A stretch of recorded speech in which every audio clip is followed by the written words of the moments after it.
Coach Lowe was able to hand the shotgun over to another teacher as he pulled Angel out of the class into the hallway. All this while, Coach Lowe was holding the student in a hey, real nigga, but don't try to go start hugging and being cool now whenever you got the gun wrestled up out your hand, because you was ready to commit madness.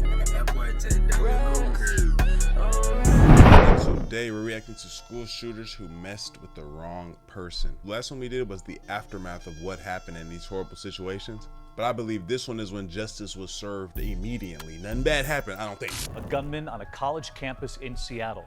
One person killed, 2 wounded, and the hero... Never mind. I'm watching this video with y'all. I don't pre-watch nothing. That's on me. It seems that something bad did happen. Student tackling the shooter as he was reloading. June 5th, 2014 is the day shooter Aaron Ibarra was humbled when John Mice tackled him. Despite having a gun and a knife, the shooter big ass shotgun soon discovered he'd messed with the wrong person. These are school shooters messing with the wrong people. One of the students who helped end the Colorado school shooting is calling the attackers cowards and praising a friend who died confronting one of them.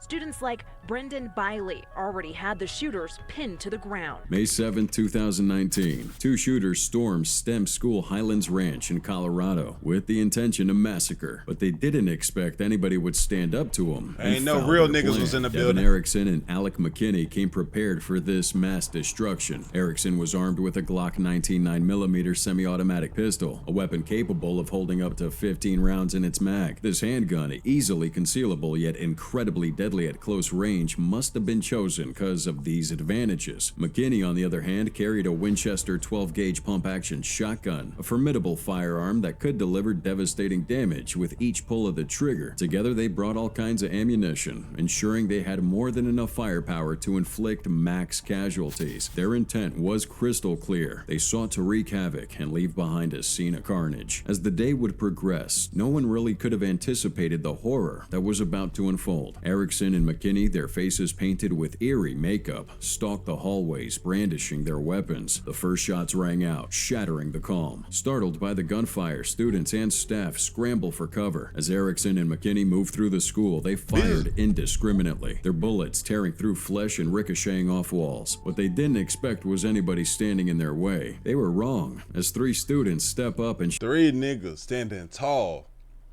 I'm on that, all rocking the same haircut. Show that they're not going to allow anyone to terrorize their school on their watch. 18-year-old Kendrick Castillo, without a moment's hesitation, sprang into action, choosing to confront the shooter head-on. In a valiant attempt to save his classmates, Castillo lunged at Erickson, trying to disarm him. Sadly, he was met with a fatal gunshot to the chest, but his action had created an opportunity to foil this deadly attack and at least slow the attacker down. Seeing what Castillo did, a chain reaction of heroic acts began to set off. 2 students, Brendan Bialy and Joshua Jones, were motivated to step in. Bialy isn't the kind of guy you want to be in a fight with. He's incredibly fit, with the heart of I was about to say, this one of them white boys that you would see on the wrestling team, and he didn't really take no shit, and he was good in his class and shit, but he was a cool guy though at the same time. Warrior. According to him, he'd always been prepared for situations like this and dreamt of joining the U.S. Marines after graduation. What I thought I'd be able to do in a situation like that was the reality. Okay, hearing his voice, I could tell also he's probably had to say the hard R one time. I ain't gonna lie, the way he come, I could tell he one of them, what are you doing in the hall type of niggas. Yeah. Of what I did.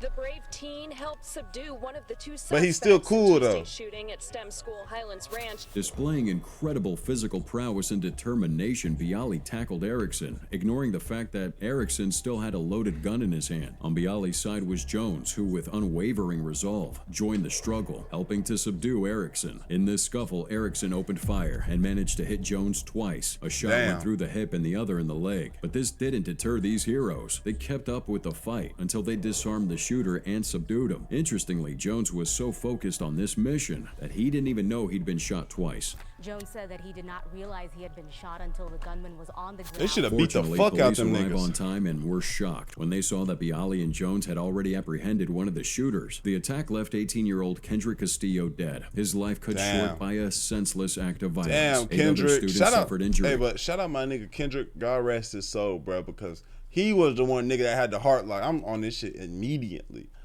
He started it up. Shout out my nigga Kendrick, bro. Some life-threatening, forever bearing the physical and emotional scars of that fateful day. Brendan Bialy's actions were hailed as heroic by many, including the U.S. Marine Corps, who recognized his courage and commitment to protecting his classmates. Yet Bialy remained humbled, insisting that Kendrick Castillo's name should be remembered above all.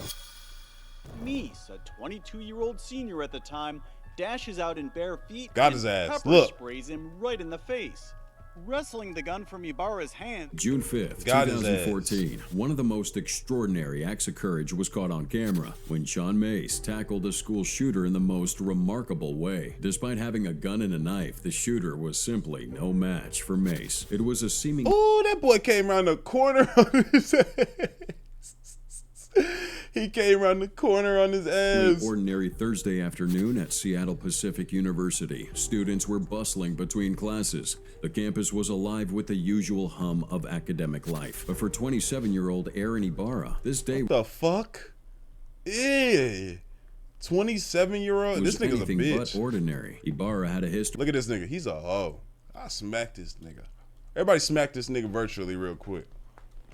Bitch ass nigga. Look at this nigga too. Sideburns nasty as hell. Mental health issues and a disturbing fascination with the Columbine shootings, leading that to a nigga mental meticulously planned attack. In the days leading up to June 5th, 2014, Ibarra visited the SPU campus, posing as a prospective student. He convinced two female students to give him a private tour of Otto Miller Hall, where he scoped out potential escape routes and areas of vulnerability. On the day of the attack, Ibarra drove his white pickup truck to the campus, armed with a Browning over-under shotgun, a large fixed-blade hunting knife, and additional ammunition. At approximately 3 p.m., Ibarra parked his truck and approached Paul Lee, a 19-year-old freshman outside Otto Miller Hall. Without warning, Ibarra shot Lee in the back of the head at close range, killing him instantly.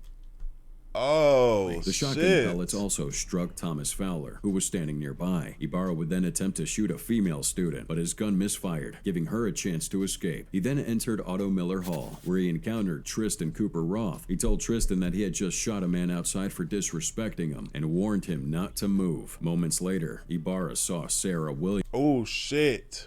And like you don't even register what's going on because this is so out of the realm of what you would have thought would happen today. So she just coming down the stairs so aimlessly. What's up with this nigga right here though? I didn't even notice this nigga. Williams descending the stairs. Look, he fired at her, hitting her in the upper torso. As damn, he hit her. Cooper Roth tried to flee. Ibarra's gun misfired again. As Aaron attempted to reload his shotgun, John Mace, a student building monitor, saw his opportunity. Armed with only a can of pepper spray, Mace courageously approaches Ibarra and around the corner on his ass. Hop out gang, bitch. sprays him in the face. Ha! Now, and I'm on you. He should have got close up there, but I feel you. All disoriented, Aaron was tackled to the ground by Mace, who then wrestled the shotgun away from him. He reached for his hunting knife, but Mace kicked it out of his hand. At that point, I ain't gonna lie, that nigga, I know he might not have knew how to work a shotgun, but I probably would have shot that nigga. I ain't gonna lie. When he was on the ground like that and I got the gun and he trying to do that, I probably would have shot that nigga. Or I would have hit him I would have hit the fuck out of that nigga with that gun, or one of the two. Held him down until help move, nigga, move. I dare you to 911 move. Dispatchers began receiving frantic calls about the shooting, and within minutes, Seattle Police Department officers arrive on scene and secure the area. Paul Lee was pronounced dead on arrival at Harborview Medical Center. Sarah Williams was in critical condition and underwent emergency surgery. Thomas Fowler was Did she make it? treated for serious injuries and kept overnight for observation. Now, John Mace may have been recognized and given many awards as a hero, but he remains humble about what he did that day to save many more lives. He believes the media should focus on the victims and not his heroic act. First thing I see is him open his jacket and him pull a big gun out of it. All the kids just start screaming. On May 17th, 2019, high school student Angel Granados Diaz walked into his school with a loaded... Look at this, like niggas, it's tough for niggas that really enjoy wearing trench coats for fashion. But that's the most suspicious article of clothing ever created by man. A trench coat, and we at school Watch this nigga. Shotgun with determination to carry out his mission. What was to end in tragedy became an inspirational story thanks to the quick action of Coach Keenan Lowe in that intense moment. The incident unfolds at Parkrose High School in Portland, Oregon, where Keenan Lowe was the football coach. He was a former star wide receiver for the University of Oregon Ducks, who had always been a pillar of strength and guidance for his students. Now, his presence at the school was a source of comfort and security. However, on this fateful day, his skills would be put to the ultimate test. About noon of that day, 18-year-old Angel Granados Diaz was walking through the hallways with a loaded shotgun hidden under his jacket. You see, Angel was going through mental health crises, and his intentions, though not entirely clear, were undoubtedly dangerous. He entered into a classroom, opened his trench coat to reveal the gun. From that moment, everything happened so quick. The students immediately ran out of that class as fast as they could through another door. Coach Lowe was standing close to the doorway that nigga wasn't on that for real. A few feet away from Angel. Without thinking too much about his safety, Lowe jumped at Angel and grabbed the gun with both hands. Now it's a fight between coach and student. Both of them held the gun with both hands. Coach Lowe was making sure that the gun didn't go off facing the fleeing students or himself. He used his strength and determination to overpower the student, eventually managing to wrestle the gun away. Coach Lowe was able to hand the shotgun over to another teacher as he pulled Angel out of the class into the hallway. All this while, Coach Lowe was holding the student in a man, don't fuck that man. Hey, real nigga. But don't try to go start hugging and being cool now whenever you got the gun wrestled up out your hand, because you was ready to commit madness, bro. Now that you caught, damn, I'm tripping, man. Get the fuck out of here, hug, trying to calm him. At this moment, something really amazing happened. Instead of reacting with anger or fear, Lowe chose compassion. He embraced the distraught student, holding him tightly. That's a real nigga, though. Empathy was captured on security footage, showing Lowe comforting this student, who was clearly in a state of emotional turmoil. Who could have expected this situation would turn out to be positively emotional? Angel had told the coach that he didn't mean to hurt anyone. He'd come to class that day only to end his own life. This young man had bottled up a lot of pain and was severely depressed. It was later discovered that the shotgun had only one round in it, and Angel had inscribed 05/17/2019 on the casing, which was the date of this incident, showing it was actually carefully planned. They also discovered a suicide note in his jacket. Okay, I see. All right, I'll take some of that back. I'll take that back. Why he had to do that at school in front of niggas, though? I'll take that back, though. So it seemed Angel was sincere. Lowe's actions not only prevented a potential tragedy, but also highlighted the power of understanding and human connection in moments of crisis. His bravery and quick thinking turned... That's a real nigga, bro, because he definitely could have picked him up, dropped him on his head, and started beating the hell out of him, and they wouldn't have... They'd have been like, hey, man, thank you so much for saving the kids. But, you know what I'm saying? He looked out, like, I understand, you know what I'm saying? It's okay, man, it's okay. Potentially deadly encounter into a moment of profound humanity. Granados Diaz, who was suffering from a mental health crisis, later pled guilty to the charges relating to carrying a loaded firearm in a public place. He was given 3 years of probation and was going to get all the help he needed to recover. Yeah, I'm sure he had all types of classes to go to. to. And he was hailed as a hero. He's received awards and recognition for this bravery, including the Congressional Medal of Honor Citizen Honor Award. And I interrupted his plans the moment I stepped in. If it had been 5 minutes later, he would have stepped out and shot people in the hallway. January 20th, 2017, Logan Cole stepped into the restroom of West Liberty-Salem High School in Ohio to check his hair, not knowing there was a student in there with a loaded gun preparing to unleash terror on the school. And what happens next isn't what anyone could have imagined. Eli Serna, a 17-year-old student, walked into the school with... I ain't gonna lie, he looked bad, I ain't gonna lie. ...a shotgun concealed in his bag. All he needed was a place and opportunity to get the gun out without anyone seeing him. Later that morning, he chose the boys' bathroom as his staging area, hoping no one would walk in as he prepared for his attack. Eli had been struggling with severe depression and feelings of isolation, but despite his quiet demeanor, he harbored a storm of emotions that had led him to this point to carry out a tragic act of violence. Bro, what be going on in niggas' head? I understand, like, not being able to control your emotions and, like, emotions really hurting you, bro. I experienced that for the first time in my life, I feel like, recently. And, like, I was realizing, like, damn, bro, this shit is, like, painful, but like, I know I got to get through this. But these people, they hurt so bad, they can't harness a certain way so bad that it's like, I'm so angry, I'm so mad, I'm finna go shoot everybody at school.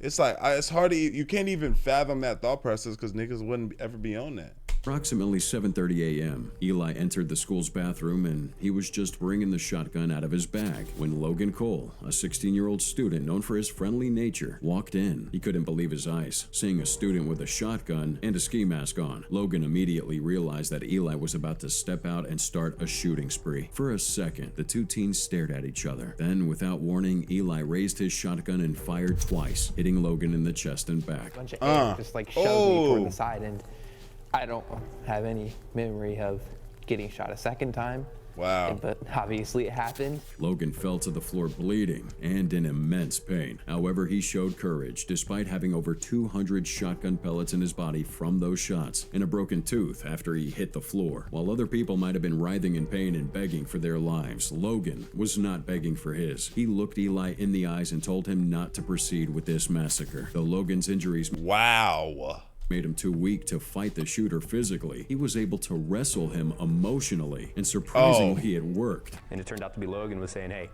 you know, just put the gun down. You haven't killed anybody. You don't need to hurt anybody else.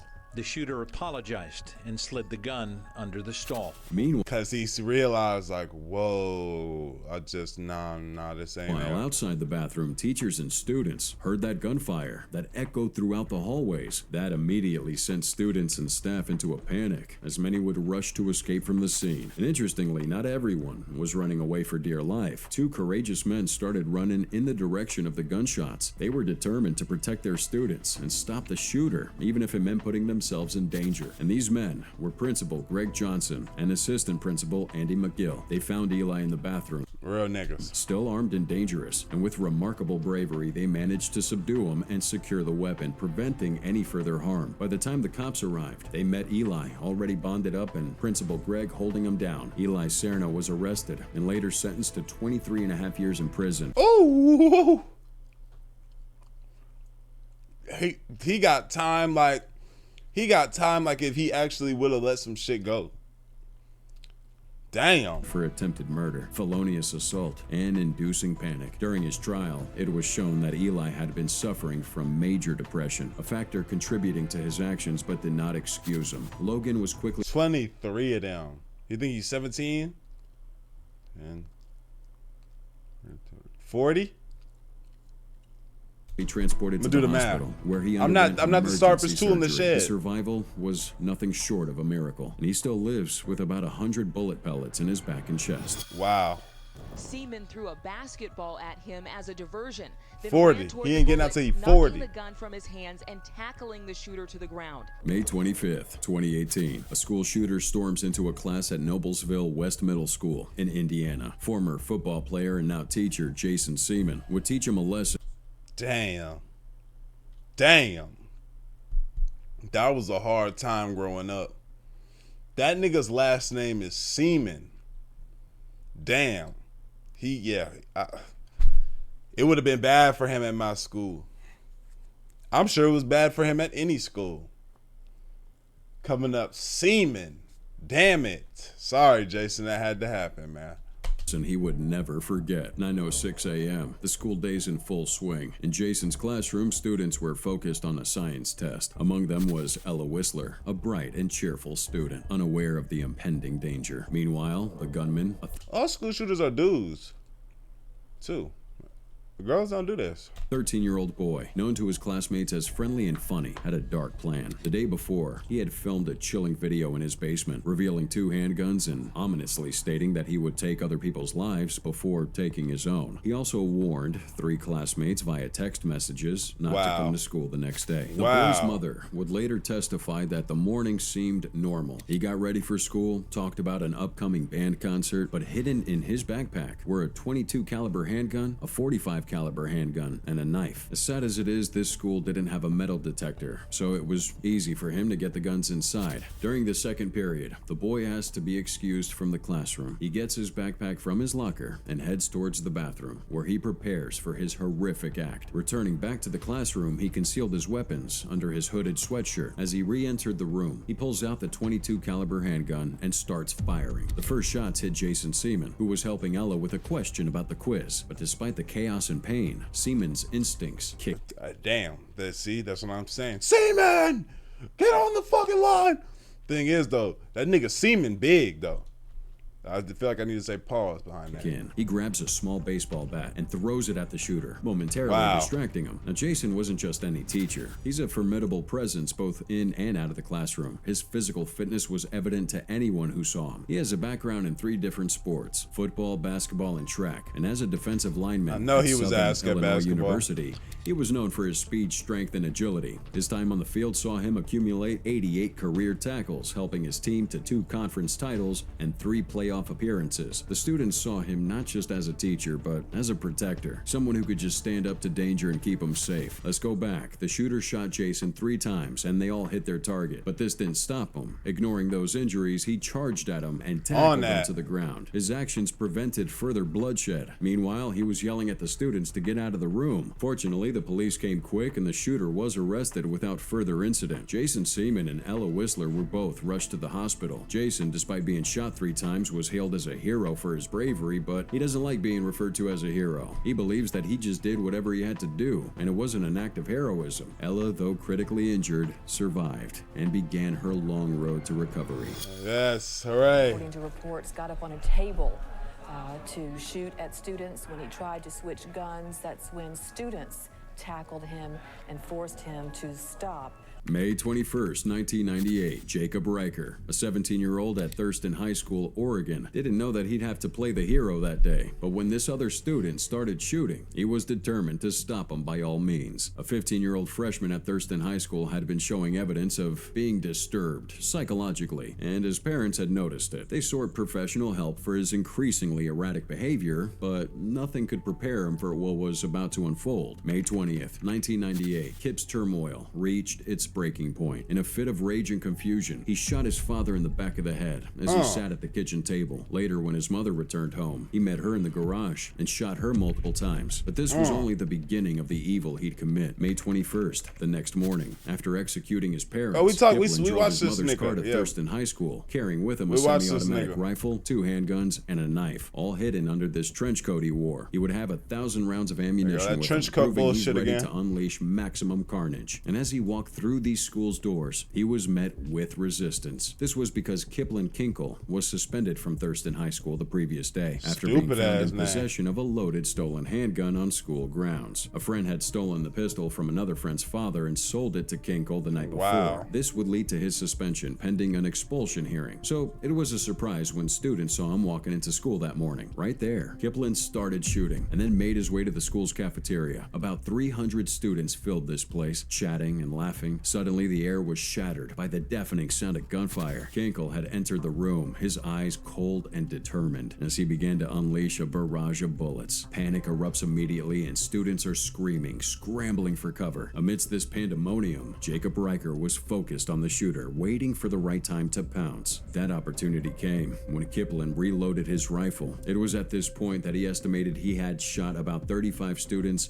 and fired over 50 shots. Time seemed slow as Jacob assessed the situation. He knew that if Kip was allowed to continue, more friends would die. With a surge of adrenaline, Jacob pushed himself up from the floor and charged at Kip, closing the distance between them in a heartbeat. Jacob wrestled the rifle out of his hands, but they didn't know he had 2 pistols tucked in his belt. As they tussled to the ground, Kipling pulled out one of the pistols and fired a shot into Jacob's chest. But Jacob's bravery proved infectious, with 6 students jumping on Kipling and succeed in subduing him. They managed to pin him to the ground until the police arrived. The immediate threat was over, but the tension still lingered in the air. Jacob Riker's actions that day were nothing short of heroic. This kid was unbelievable. He had the presence of mind and the courage to confront this shooter, preventing further loss of life. His bravery in the face of unimaginable danger turned him into a symbol of hope and resilience for his community. Mr. Kinkle was sentenced to 111 years in prison without the possibility of parole after pleading guilty to 4 counts of murder. Damn, this is a long time ago. And 26 counts of attempted murder. The sentence was upheld on appeal. Despite numerous legal challenges over the years, Kinkle was diagnosed with paranoid schizophrenia and began taking antipsychotic medication after his arrest. The lives of 2 students, Fuck that Lynn nigga's, Walker and Mikhail schizophrenia. Nicolason, were tragically cut short during the Thurston High School shooting. In the aftermath of this tragedy, the community of Springfield, Oregon, came together to honor the victims and support the survivors. A permanent memorial was established established outside Thurston High School to remember those lost and to provide a place for reflection and healing.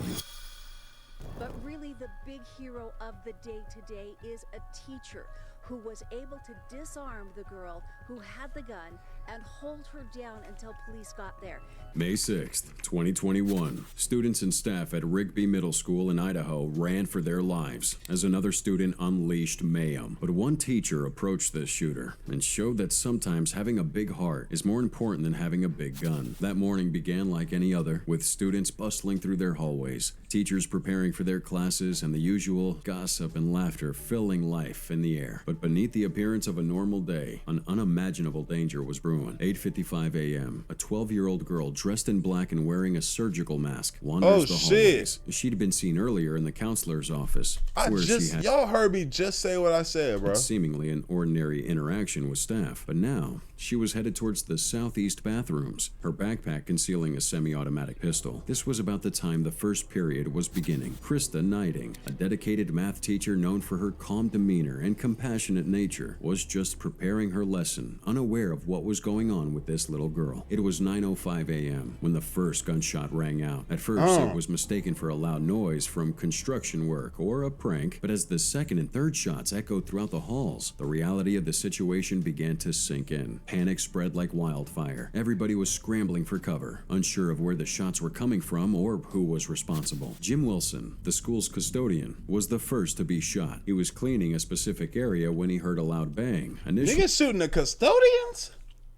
The custodian was always seen as like everybody. We used to have to thank our custodian, and that it was definitely warranted. Special ed kids was shitting all over the place in the bathroom. That nigga definitely, you know what I'm saying, we all needed to make sure we thanked him every day. But typically, the custodian, everybody fuck with. Actually, he didn't realize it was a gunshot until he saw the shooter raise her arm and felt a bullet hit his leg. Despite the injury, Wilson managed to get to the counseling office, where he received some first aid. Amidst the chaos, Krista Knighting emerged as an unlikely hero. She was in her classroom when she heard the shots fired, and instinctively, she ushered her students to safety and then stepped into the hallway, her heart pounding, but her mind clear. She spots the little girl holding the gun, her hands trembling. Knighting was really shocked when she discovered it was a little girl that was shooting. The expression on the teacher's face was not fear or anger, but concern. With calmness, Knighting approaches the little girl and speaks to her in a steady and reassuring voice. The girl, visibly distressed, didn't resist as Knighting gently placed her hand over the girl's and took the gun away. "Are you the shooter?" And she just watched me, and I just walked up to her, and I put my hand over her hand, and I just slowly pulled the gun. Knighting then did something extraordinary. She hugged the girl, offering comfort in a moment of crisis. She stayed with her, talked with her, kept her calm until the police arrived. Her actions not only disarmed the shooter, but also prevented further tragedy. In the end, the 3 victims of the shooting were taken to the Eastern Idaho Regional Medical Center. Thank Dr. God Michael she didn't kill Lemon, the nobody. trauma medical director, reported that all 3 had non-life-threatening injuries. The custodian was treated and released the same day, while the 2 students were kept overnight for observation. The school was placed on lockdown, and emergency services quickly arrived. The girl was taken into custody, and the wounded were taken care of. The community was left in shock, grappling with the events of that day and the heroism that had prevented a greater catastrophe. Crazy. Oh my gosh. 10 most disturbing 911. Oh my goodness. I don't like that thumbnail. Like the video, sub up, comment up, binge the recipes on the channel, man. Damn, this was a crazy one. I am more than surprised at the last one, because I literally just said we don't see no girls or women do this. I don't know why, but make sure y'all watch the pull up to all the other channels, bro. The archives channel, the vlog channel, the Astral Dior archives channel, the main channel that I got a video today. This channel got 2 videos today. The other channel got 3 videos today. Like, bro, I'm grinding. I'm really grinding. So I really appreciate y'all for showing all the love that y'all do. And yeah, we gonna keep getting this shit cracking, man. I appreciate y'all for y'all, and we gonna AD let do it.